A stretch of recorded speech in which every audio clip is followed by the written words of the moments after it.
22వ అధ్యాయము 10వ అధ్యాయము 22వ వచనాన్ని చదువుదాం. సామెతల గ్రంథము 10వ అధ్యాయము 22వ వచనాన్ని చదువుదాం.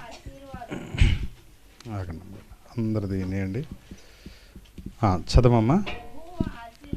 యెహోవా ఆశీర్వాదము ఐశ్వర్యమునిచ్చును, నరుల కష్టము చేత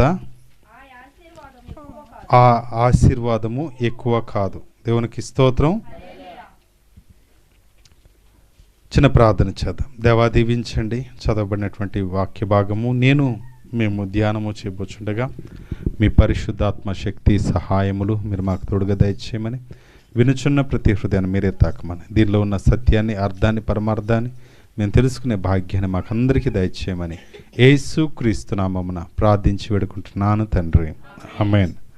ప్రియ దేవుని బిడ్డలారా, యెహోవా ఆశీర్వాదము ఐశ్వర్యమునిచ్చును, నరుల కష్టార్జితము చేత ఆ ఆశీర్వాదము ఎక్కువ కాదు. మన కష్టార్జితము కంటే మనం చేస్తే అది కొంచెం పనే, దేవుడు చేస్తే కనుక అది గొప్ప పని. మన కష్టార్జితమునంతా కూడా ఆయన చేతి పనితో లేదా ఆయన ఆశీర్వాదంతో పోల్చుకుంటే మన చేతి పని చాలా తక్కువది, ఆయన ఇచ్చు ఆశీర్వాదము చాలా ఎక్కువది. దేవునికి స్తోత్రం. కాబట్టి మన జీవితాల్లో యెహోవా ఆశీర్వాదము ఐశ్వర్యమునిచ్చును. కాబట్టి దేవుని ఆశీర్వాదం మనకేమిస్తుందంటే ఐశ్వర్యాన్ని ఇస్తుంది. దేవునికి స్తోత్రం. అర్థమైందండి? కాబట్టి దేవుని యందు భయభక్తులు కలిగి ఉంటే, దేవుణ్ణి ప్రేమిస్తే, దేవుని సన్నిధానంలో ఆయన ఆజ్ఞానుసారంగా జీవిస్తే, ఆయన చెప్పిన మాట ప్రకారంగా మనం ఉంటే, దేవుని సంతోషపరిచే జీవితం గనక మనకుంటే, దేవుని ఆశీర్వాదము మనకు ఐశ్వర్యాన్ని ఇస్తుంది. దేవునికి స్తోత్రం. అర్థమవుతుందండి? ప్రియ దేవుని బిడ్డలారా, అబ్రహాము ఆ రీతిగా ఉన్నాడు, ఆయన దీవించబడ్డాడు. అనునిత్యం దేవునికి సేవ చేసినటువంటి వ్యక్తి, ఘనమైనటువంటి కార్యములతో ఘనపరిచినటువంటి వ్యక్తి అబ్రహాము. ఇస్సాకు కూడా అదే, వారి నాన్నగారు ఏ రీతిగా అయితే చేశారో భక్తి జీవితాన్ని, అదే రీతిగా ఆయన చేసుకుంటూ వచ్చాడు. ఆయన కూడా ఆశీర్వాదము నొందినటువంటి జీవితాన్ని జీవించాడు. ఆ తర్వాత ఆయన కుమారుడైనటువంటి యాకోబు కూడా అదే జీవితాన్ని కొనసాగించారు. దేవునికి స్తోత్రం. అందుకనే ఇశ్రాయేలు ప్రజలతో ఆయన ప్రతిసారి ఆయన చెప్పుకుంటున్నటువంటి మాట, నేను అబ్రహాము దేవుడను, ఇస్సాకు దేవుడను, యాకోబు దేవుడను, వాళ్ళని నేను ఆశీర్వదించాను, వాళ్ళని మూల పురుషులుగా నేను పెట్టాను, నేను ఏర్పరచుకున్నటువంటి జనాంగాన్ని వారి ద్వారా నేను రప్పించుకున్నాను, కాబట్టి నేను ఫలానా దేవుడను అని చెప్పి ఆయన కార్యములను గురించి, ఆయన చేత ఆశీర్వాదము నొందినటువంటి బిడ్డలను గురించి ప్రభువారు ఈరోజు పరిచయం చేస్తున్నారు. ప్రియ దేవుని బిడ్డలారా, ఈరోజు మన కలిగినటువంటి స్థితిని బట్టి, మన కలిగినటువంటి స్థాయిని బట్టి ఇది నా వలన కలిగింది అనుకుంటున్నాం, కానీ దాని ద్వారా దేవుణ్ణి మహింపరిచేటటువంటి వారంగా మనం ఉండాలి. దేవునికి స్తోత్రం. అర్థమైందండి? మనకేమున్నా, మనకు అధికారం ఉన్నా, ఉద్యోగం ఉన్నా, లేకపోతే ఏ ఉద్యోగం దేవుడు మనకి ఇచ్చినా, పదోన్నతులు మనకి ఇచ్చినా, లేకపోతే చేసిన వ్యవసాయమును దేవుడు దీవించిన, కూలి పనిని ఆశీర్వదించిన, ఆయన ఏం చేస్తాడు అని అంటే, మనం గనక దేవుని సన్నిధానంలో నమ్మకమైనటువంటి బిడలుగా, ఆయనను చేర్చుకునే బిడలుగా, ఆయనను ప్రేమించే బిడలుగా, ఆయన్ని హత్తుకునేటటువంటి బిడలుగా మనం ఉంటే గనక ఆయన మనల్ని ఆశీర్వదించేటటువంటి గొప్ప దేవుడు. దేవునికి స్తోత్రం. ప్రియ దేవుని బిడ్డలారా, ఈరోజు మన గృహం ఎలా ఉంది? దేవుణ్ణి ఆహ్వానించేటటువంటి గృహమేనా? దేవుని కార్యాలకు కేంద్రమై ఉందా మన గృహం? మన గృహం ఎలాంటిది అనేది ఒకసారి మనం పరిశీలన చేసుకోవాలి. మనము ప్రేమించేవరమైతే మన కుటుంబం కూడా ఎట్లుంటుంది? దేవుని ప్రేమించేదిగా ఉంటుంది. మనము దేవుని ఎడబాటు చేసేటటువంటి వారమైతే రేపొద్దున మన తర్వాత వచ్చేటటువంటి తరం కూడా దేవుణ్ణి ఎడబాటు చేసేటటువంటి తరాన్ని మనం లేపుతున్నాం. దేవునికి విరోధమైనటువంటి తరాన్ని మనం లేపుతున్నాం. దేవుడు కోరుకోనటువంటి జీవితాన్ని మనం నేర్పిస్తున్నాం మన పిల్లలకు. దయచేసి ఈ విషయాన్ని మీరు గుర్తుపెట్టుకోవాలి. ఒక చిన్న సందర్భాన్ని మనం చూద్దాం. ప్రియ దేవుని బిడ్డలారా, మొదటి దినవృత్తాంతాల గ్రంథము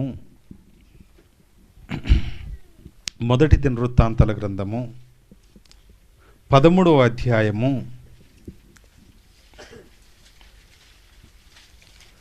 13వ అధ్యాయము 1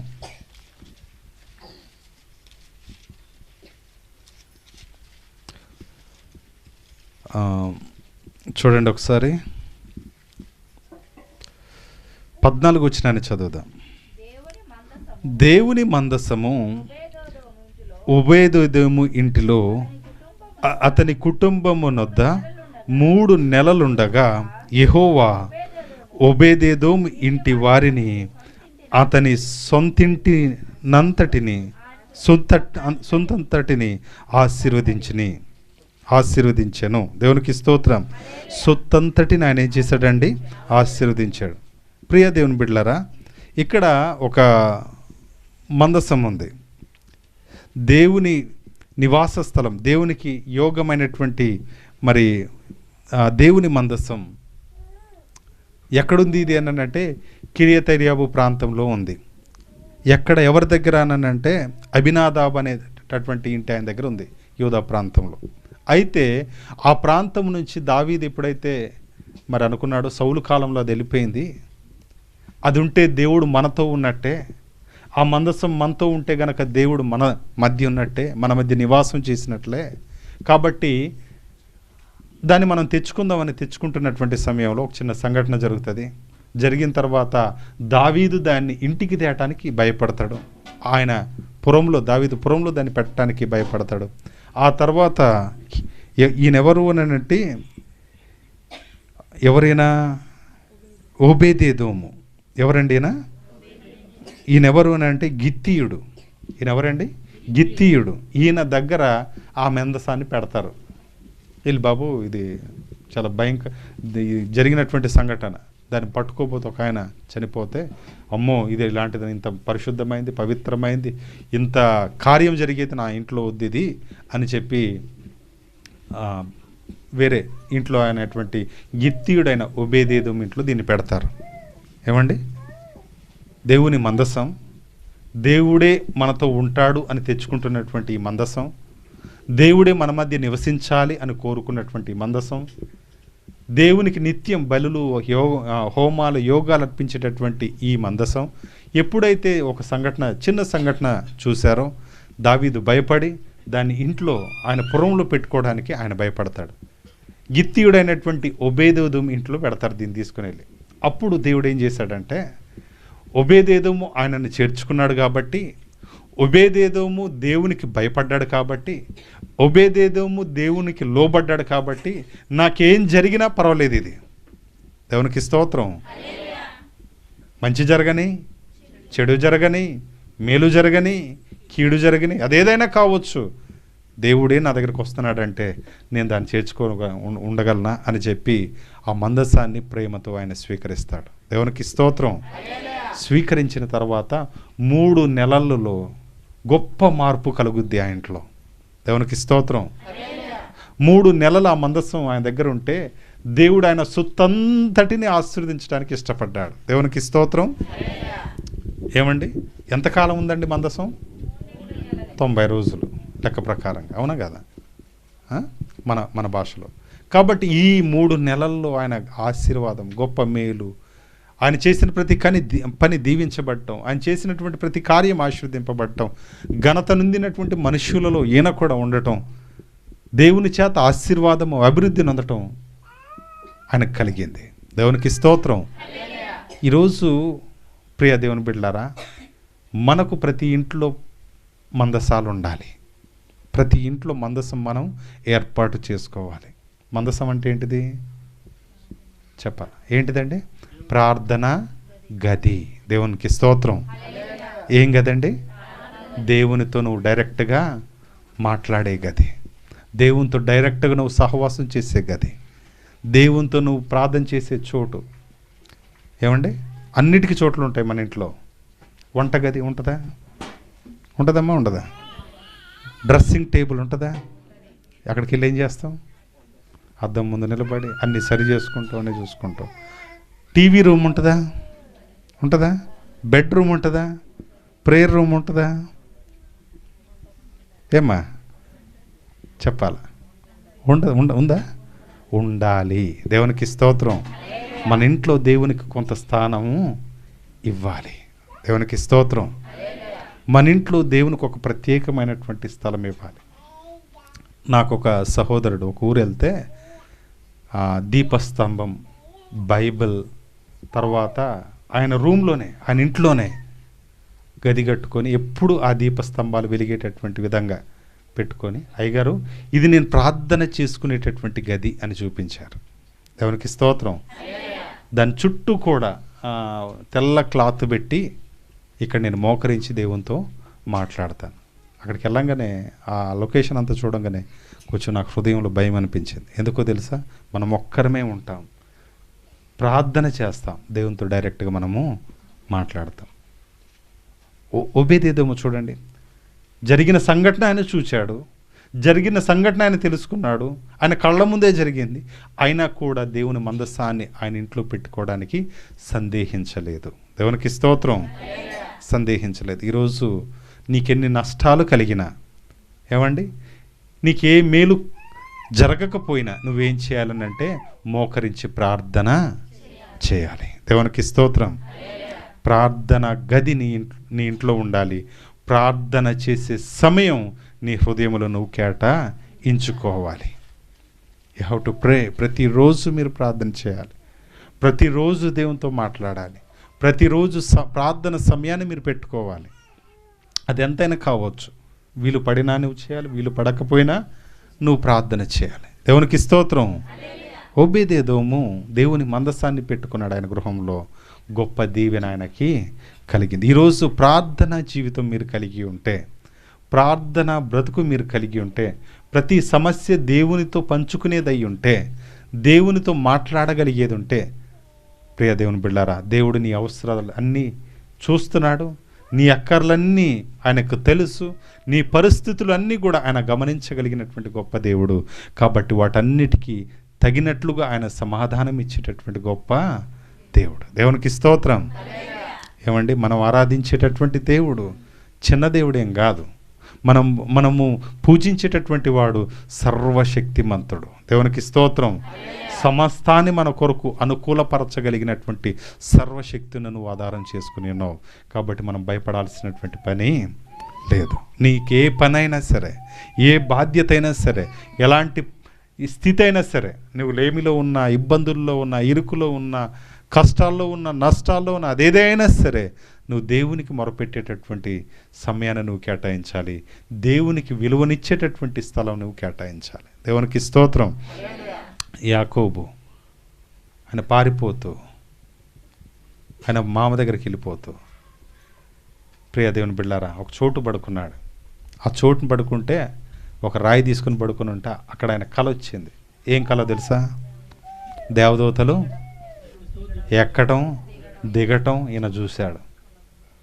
కలగన్న తర్వాత ఉదయాన్నే లేచి దానికి ఏమని పేరు పెట్టాడు చెప్పాలి? ఏమని పేరు పెట్టాడు? ఇది భయంకరమైన స్థలం, ఇది దేవుని యొక్క స్థలం, పరిశుద్ధమైనటువంటి స్థలం. దేవునికి స్తోత్రం. కాబట్టి ఇది దేవుడే నాతో మాట్లాడాడు, కాబట్టి ఇది బేతేల్ అని ఆయన నూనె పోసి, నేను ఇక్కడ భవిష్యత్తులో నేను మళ్ళీ వస్తే నేను అర్పణ, నేను సమస్తాన్ని ఇక్కడ అర్పిస్తా అని చెప్పి వెళ్ళినటువంటి వాడు. దేవునికి స్తోత్రం. ఈరోజు పరిశుద్ధ స్థలం ఎక్కడ అంటే, మొదట నీ హృదయంలో దేవునికి స్థానం ఇవ్వాలి. రెండోదిగా నీ ఇంట్లో ప్రత్యేక స్థానం దేవుని కొరకు కేటాయించాలి. దేవునికి స్తోత్రం. చాలా చోట్ల ఆదివాసీ జీవితాలు మనవి కాబట్టి మన పూర్వీకులు ఇప్పటికీ కొంతమందికి తెలియదు ఈ విషయాలు. ఇంట్లో ఒక గది పెట్టుకునేవాళ్ళు. దాన్ని ఏమంటారంటే పితరుల గొంది అని పెట్టుకునేవాళ్ళు. తెలుసా ఈ విషయం మీకు? వాళ్ళ ఇంట్లో వాళ్ళ పూర్వీకులు గది అని పెట్టుకునేవాళ్ళు. గుర్తున్నమా తెలియదు మీకు? ఆ గది పెట్టుకునేవాళ్ళు. అక్కడ ఎవరు ఉంటారంటే మా పూర్వీకులు మా ఇంట్లోనే ఉంటారనేటటువంటి భావన కలిగి ఉండేవారు. కాబట్టి ఇలా అనేక రకాలైనటువంటి స్థితిలో పూర్వీకులను జ్ఞాపకం చేసుకుంటున్నాం. కానీ పూర్వమందు సమస్తాన్ని సృష్టించినటువంటి దేవుని మాత్రం మనం మర్చిపోతున్నాం. ఇది ఏమాత్రం యోగ్యంగా లేదు. దయచేసి ఆలోచన చేయండి ప్రియమైనటువంటి దేవుని బిడ్డలారా. ఓబేదేదోము 3 నెలలు మందసాన్ని ఆయన ఇంట్లో పెట్టుకున్నాడు. 3 నెలల్లో ఆయన జీవితం మారిపోయింది. ఆయన బ్రతుకు మారిపోయింది, ఆయన ఇన్కమ్ స్టేజ్ మారిపోయింది. ఆయన సమస్తమును కూడా, ఆయన సొత్తంతటిని, గొడ్లుంటే గుడ్లు ఆశీర్వదింపబడ్డాయి, మేకలుంటే మేకలు ఆశీర్వదింపబడ్డాయి, భూఫలాలు ఆశీర్వదింపబడ్డాయి, వ్యవసాయం ఆశీర్వదింపబడింది, ఆయన పిల్లలు ఆశీర్వదింపబడ్డారు. ఆయనకుండే సమస్తం కూడా ఆయన స్థితి మార్చబడింది. కారణం ఏంటంటే దేవుని మందసం ఆయన ఇంట్లో ఉంది. దేవునికి స్తోత్రం. ఈరోజు అలాంటి మందసం నువ్వు కలిగి ఉండాలి. ప్రియ దేవుని బిడ్డలారా, చూడండి ఒకసారి ఎలా ఆశీర్వదింపబడ్డాడో. మొదటి దినవృత్తాంతాల గ్రంథము 26వ అధ్యాయము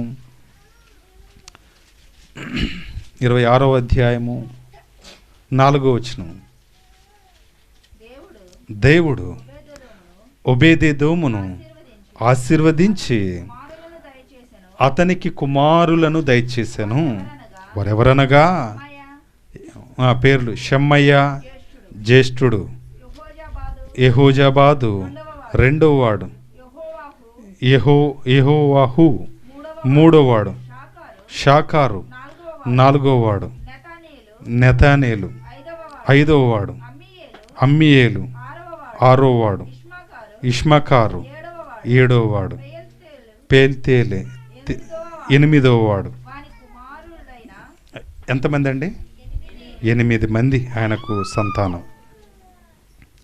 దేవుడు ఆయన ఆశీర్వదించి ఆయన కుటుంబాన్ని అంతటిని, ఆయన కలిగినటువంటి బిడ్డలందరినీ ఆశీర్వదించి గొప్ప మేలు చేశాడు. అర్థమైందండి? ఈరోజు ప్రియ దేవుని బిడ్డలారా, ఎందుకు మన ఆశీర్వాదానికి లోపం ఎక్కడుంది అని అంటే, దేవునికి ఇవ్వవలసినటువంటి స్థానం ఇవ్వట్లేదు, దేవునికి ఇవ్వవలసినటువంటి సమయం మనం ఇవ్వట్లేదు, దేవునితో గడపవలసినటువంటి సమయం మనం గడపట్లేదు, దేవునితో ఉండవలసినటువంటి మరి సహవాసం మనం ఉండట్లేదు. కాబట్టి మన దీవెనకు ఆటంకంగా మారుతూ ఉన్నాయి. అర్థమవుతుందండి? ఒకరోజు వచ్చి మనకు 100 దీవెనలు కావాలి. ఒక డాక్టర్ తిడుతున్నాడు నా ముందు వచ్చినటువంటి పేషెంట్ని. ఏమనో తెలుసా? ఈయన వెళ్తూ డాక్టర్ గారు, నేను 3 వారాల క్రితం వచ్చా. ఎప్పుడు వచ్చా? నేను 3 వారాల క్రితం వచ్చా. మీరు రాసిన ట్యాబ్లెట్లు ఏవి పని చేయలే అని చెప్పిండు. మీరు రాసిన ట్యాబ్లెట్లు చెప్పాలా? ఏవి పని చేయండి. అసలు ఏం రాసా? చిట్టి ఏదన్నాడు ఆయన. అసలు ఏం రాసి ఇచ్చా? చిట్టి ఏదన్నంటే నేను తీసుకురాలే అని చెప్పిండు ఆయన. ఏం చేసిండండి? నువ్వేం వాడావో నాకేం తెలుసు? వచ్చేటప్పుడు నువ్వేం చేయాలి? నేనేగా ఇచ్చింది. నేనేమి ఇచ్చా నీకు? నీకు ఆరోగ్యం కలగాలని, నీ జబ్బు బాగవ్వాలని, నీ స్థితి మెరుగుపడాలని, నీకు ఏ లోపమైతే ఉందో దాన్ని అంతటిని నేను పరీక్ష చేసి నేను మందులు ఇస్తే, ఆ మందులు వాడి తగ్గలేదని నువ్వు నా దగ్గరకు వస్తే మరి ఎట్లా? ఇది నేను ఇచ్చిన మందులు ఏంటివి? నీకు ఆరోగ్యం ఇచ్చేయే కదా. ఆ చిట్టి తెస్తే ఏం రాశానో నాకు తెలుస్తుంది కదా అని చెప్పి ఆయన చెప్తా ఉన్నాడు. అప్పుడు ఇటు చేసి అటు చేసి ఆయన అంటున్నాడు కదా, వెళ్ళి నీ చిట్టి రాసి వస్తే మందులు మార్చిస్తా, లేకపోతే నేను ఏం రాశానో తెలియదు. దేవుని దగ్గరకు వచ్చేటప్పుడు కూడా మీరు 3 వారాలకు ఒకసారి వచ్చి, ప్రభువా నేను వచ్చాను, నువ్వు నన్ను దీవించాను అన్నట్టు అది ఎట్లా కుదురుద్ది? ఏమండి? దేవునికి నీ స్థితి తెలుసు, ఓకే. దేవునికి నీ స్థాయి తెలుసు, ఓకే. దేవునికి నీ అవసరాలు తెలుసు, పర్లేదు, బాగానే ఉంది. కానీ నువ్వేడుంటున్నావు దేవుని దగ్గర? నువ్వెంత గడుపుతున్నావు దేవుని దగ్గర? నువ్వేం తిరిగి తెస్తున్నావు దేవుని దగ్గరికి? అర్థమవుతుందండి? ఆయన ఇచ్చిన ఆశీర్వాదాల్లో, ఆయన ఇచ్చినటువంటి మేలులో, ఆయన ఇచ్చినటువంటి కృపలు, దీవెనలు నువ్వేం చేయాలి అని అంటే, కృతజ్ఞతగా ప్రతి నెల, ప్రతి వారం నువ్వు దేవుని సన్నిధానానికి వెళ్ళి నువ్వు ఆయన దగ్గర కనపడాలి. ఇదిగో ప్రభువా, నువ్వు ఇచ్చిన రిజల్ట్ ఇది, నువ్వు ఇచ్చిన ప్రతిఫలం ఇది, నువ్వు ఇచ్చినటువంటి దీవెనకు నేను తిరిగి నేను ఏం చేస్తున్నానంటే కృతజ్ఞత చెల్లిస్తున్నాను. ఇందును బట్టి నేను, నా కుటుంబం ఈరోజు నీ సన్నిధానంలో నిలిచి ఉన్నామని చెప్పి ప్రతి వారం మనం దేవుని సముఖంలో నిలబడాలి. దేవునికి స్తోత్రం, దేవునికి స్తోత్రం. ప్రియ దేవుని బిడ్డలారా, ఆలోచన చేయండి. ఈరోజు మనం దైవ సన్నిధానానికి రావడానికి చాలా ఇబ్బంది పడుతున్నాం, దొంగలం అయిపోతున్నాం. ఒక రకంగా ఏమైపోతున్నాం అనండి? చెప్పాలి, ఏమైపోతున్నాం? మొన్న ఒక ఇంట్లో నేను కూర్చొని మాట్లాడుతూ ఉంటే వారాలు ఆయన వచ్చాడు, తెలుసు కదా వారాలు ఆయన. మరి ఎంత తీసుకున్నారో నాకు తెలియదు, కానీ చిట్టీలు ఆయన వచ్చి ఏమ్మా అని హార్న్ కొట్టిండు. ఆయన హార్న్ కొట్టంగానే ఈమె సేటు గారు వచ్చే వారం నేను ఇస్తా. అప్పుడు ఆయన ఇంజిన్ ఆపి ఏమంటున్నాడు తెలుసా? నువ్వు ఇవ్వకపోయినా పర్లేదు కానీ ప్రతి వారం నువ్వు నాకు కనపడని చెప్పిండు ఆయన. అర్థమైందండి? నువ్వు ఇవ్వకపోయినా పర్లేదు, ఈ వారం కాకపోతే నెక్స్ట్ వారం నేను వసూలు చేసుకుంటా, కానీ ప్రతి వారం నువ్వు నాకు కనపడమ్మా, నీకు దండం పెడతా. డబ్బులు తీసుకున్నావు, నువ్వేం చేయట్లేదు, నాకు కనపడట్లేదు. 2 వారాలు కనపడలేదు అనుకుంటా అక్క. అర్థమైందండి? అందుకని ఆయన అంటున్నాడు, నువ్వు డబ్బులు ఇవ్వకపోయినా పర్లేదు కానీ నువ్వు నాకేం చేయి, కనపడదు. దేవునికి స్తోత్రం. ప్రియా దేవుని బిడ్డలారా, మనం ఒకసారి కనపడతాం, మళ్ళీ కనపడం, మళ్ళీ క్రిస్మస్ కనపడతాం, మళ్ళీ కనపడం, మళ్ళీ జనవరి 1 కనపడతాం, మళ్ళీ ఇంక రాం. ఇట్లుంటే అట్లా. ఒబేదేదోము చూడండి, జరిగిన సంగతి ఆయన చూశాడు, భయంకరమైనటువంటి సంఘటన చూశాడు, దేవుని శక్తిని ఆయన కనుగొన్నాడు. కానీ ఎప్పుడైతే దావీదు సలహా ఇచ్చాడు, బాబు ఇది నీ మందసాన్ని ఇంట్లో పెట్టుకోవయా అని అంటే, మారు మాట్లాడకుండా, ఆయనకు ఎదురు చెప్పకుండా చేర్చుకున్నాడు. ఆ తర్వాత మందసాన్ని తీసుకొని ఇంట్లో పెట్టుకున్నాడు. దావీదు చూచాడు, 3 నెలలకు ఆయన స్థితి ఏమైపోయింది, మారిపోయింది. మారిపోయిన తర్వాత ఆయన ఆశీర్వదింపబడటం, ఆయన అభివృద్ధి చెందటం దావీదు చూచి మందసాన్ని తీసుకొని రండి దావీదు పరానికి అని చెప్పారు. దేవునికి స్తోత్రం. చూడండి ఆయన ఎట్లా ఆశీర్వదింపబడ్డాడో ఒకసారి. 26వ అధ్యాయము 8వ వచనాన్ని చదువుదాం.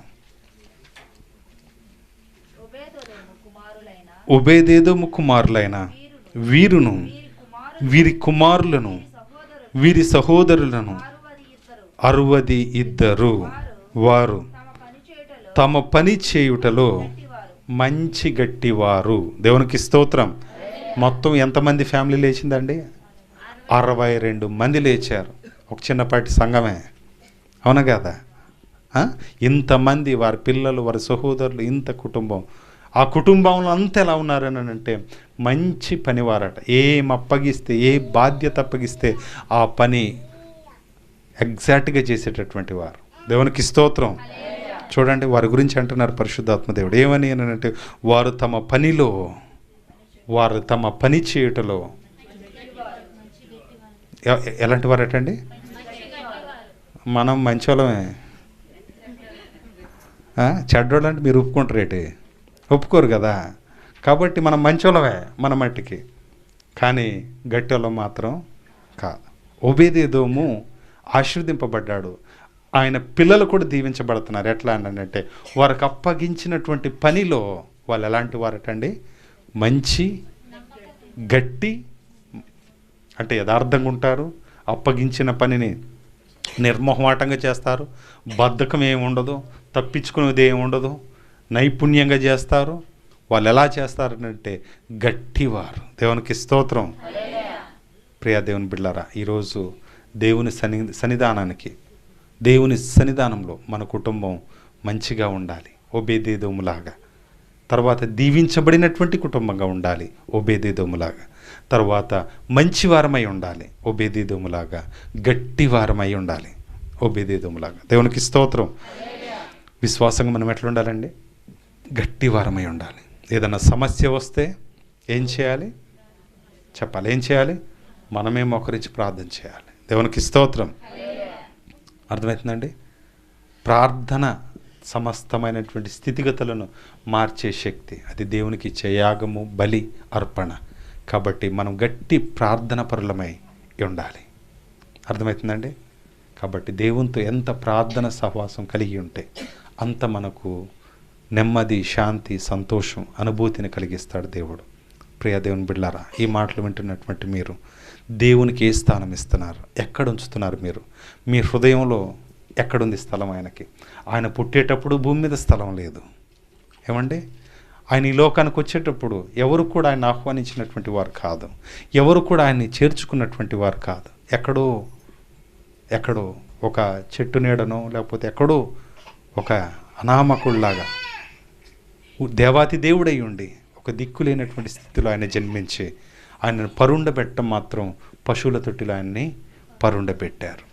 కారణం ఏంటంటే అక్కడెందుకు కోటల్లో ఉన్నతమైనటువంటి రాజసింహాసనాల్లో పుట్టాల్సినటువంటి వాడు అక్కడెందుకు పుట్టలేదంటే నీ హృదయంలో పుట్టాలని, నీ ఇంట్లో ఉండాలనే ప్రభువారు ఈ గొప్ప కార్యాన్ని నీ కొరకు చేశారు. అందుకనే ప్రతి ఇల్లు కూడా క్రైస్తవ ఇల్లుగా అన్నగారు మంచి వాక్యాలు ఇచ్చారు. ప్రతి ఒక్కరు పెట్టుకోవాలి. అట్లా దేవుని వాక్యాన్ని పెట్టుకోండి, దేవుణ్ణి పెట్టుకోండి, ప్రార్థన గదిని పెట్టుకోండి, దేవునితో మాట్లాడండి. దేవునితో వ్యక్తిగత సంబంధాన్ని మీరు ప్రతి ఒక్కరు మీ జీవితంలో కలిగి ఉండాలి. ప్రార్థన ఎవరో వస్తే చేయించుకోవటం మంచిదే, కానీ నీ పర్సనల్గా నువ్వు దేవునితో అనుబంధం, సహవాసం నువ్వు కలిగి ఉండాలి. దేవునికి స్తోత్రం. ఓబేదేదోము ఆయన ఇంటి వారంతా కూడా దీవించబడ్డారు. 62 మంది ఆయన కుమారులు, సహోదరులు, కుమారులు వాళ్ళందరూ దీవించబడ్డారు. వాళ్ళ ఫ్యామిలీ అంతా మొత్తం ఎలా ఉంది అని అంటే మంచి గట్టి పనివారు. తమ పనిలో వారు నేర్చుకున్నటువంటి విద్యలో వారు ఏం కలిగినా వాళ్ళు దాంట్లో గట్టి మంచి పనివారై దేవుని మహింపరిచారు. ఈరోజు మనకు అన్ని పనులున్నాయి, అన్నీ చేస్తాం, దేవుని పని చేయం. ఓబేదేదోము అట్లా కాదు. దేవుని పని చేశాడు, ఆయన పని కూడా చేసుకున్నాడు. దేవునికి స్తోత్రం. ఈరోజు మన జీవితాల్లో మన పని మనం చేయాలి, దేవుని పని కూడా మనము జరిగించాలి. ఏమంటే భూమి మంది కాదు, మందా చెప్పాలమ్మా, మందా మనం పట్టుకొచ్చామా? పట్టుకురాలి. ఇది మంది కాదు. ఉన్నంతకాలం అనుభవించి వదిలిపెట్టి వెళ్ళిపోవటమే. రెండోది గాలి మంది కాదు. గాలి ఎవరిది? దేవుంది. అవునా కదా? ఈ పంచభూతాలు ఏవి మనవి కావు. ఎండ మంది కాదు, చంద్రుడు మనోడు కాదు. కాబట్టి ఇవన్నీ కూడా పంచభూతాలు మనవి కావు. ఇవన్నీ దేవుడు మనకు కల్పించినటువంటి వనరులు. ఏంటిదండి? వనరులు. ఈ వనరులను మనం వినియోగించుకుంటూ దేవుని మనము మహింపరచాలి. దేవునికి స్తోత్రం. మనకేం కావాలనేది దేవునికి తెలుసు. మనం ఎట్లుండాలి అనేది మనల్ని మనం ఒకసారి సరిచూసుకుంటే గనక అది మేలైన గొప్పదైన మరి మంచి జీవితాన్ని మనము జీవిస్తాం. ఇందాక అక్కగారు చెప్పారు, కౌలు భూమి తీసుకున్నాం, వ్యవసాయం చేసాం, ఆ చేనికి వెళ్తే మంచిగా అనిపించేది కాదు. ప్రతిసారి మనం చేనికి వెళ్ళినప్పుడు ఏం చేయాలి? ప్రార్థన చేయాలి. ప్రార్థన చేయండి. మీ చేనికి వెళ్తే మీకు సెల్ ఉంటే పాటలు పెట్టుకుని చేనంతా తిరగండి. వాక్యం ఉంటే వాక్యం పట్టుకుని చేనంతా తిరగండి. మీకు పాడాలనిపిస్తే పాడండి, మాట్లాడాలనిపిస్తే మాట్లాడండి, ప్రార్థన చేయాలనిపిస్తే చేయండి. అది కౌలు సేనా, ఇంకేసైనా అయినా సరే మీరు ఏమైనా చేయండి దేవుని సన్నిధానంలో.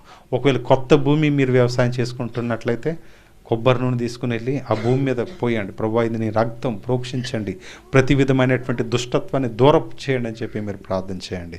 అక్కడ ఉండే చేనంతా కూడా పవిత్రపరచబడుతుంది యేసు నామములో. దేవునికి స్తోత్రం. కాబట్టి ఇలా మనం చేసినట్లయితే, ఇలా మనం దేవునికి మన బాధ్యతను, మన పనిని అప్పగించినట్లయితే దేవుడు మనల్ని దీవిస్తాడు. దేవునికి స్తోత్రం.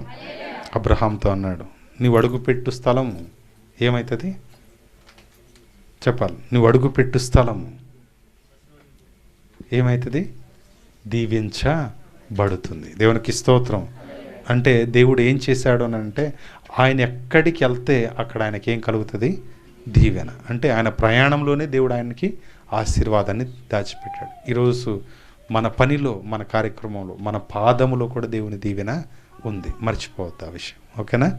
కాబట్టి మనం దేవుని వారం, మనం ఒట్టిగా లేం. అర్థమైందండి? మనమేమన్నా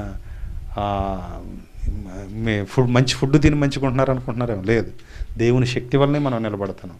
ఆయన ఇచ్చినటువంటి ఆరోగ్యం వల్లనే మనం ఉంటున్నాం. కాబట్టి మనల్ని, మన పవర్ మన చేతిలో ఉండటం, అది మనకు దీవెన, ఆశీర్వాదం. కాబట్టి కుటుంబం ఎల్లప్పుడూ కూడా అన్ని సమయాల్లో దేవుని జ్ఞాపకం చేసుకుంటూ, దేవుని ముందు పెడుతూ, మరి ఓబేదేదోము పొందినటువంటి ఆశీర్వాదం ఈ కుటుంబం కూడా పొందుతూ దేవుని మహింపరచాలని కోరుకుంటూ నేను ఈ మాటలు ముగిస్తున్నాను. దేవుడి మాటలు దీవించుగాక. చిన్న ప్రార్థన చేద్దాం. దేవా, దీవించండి.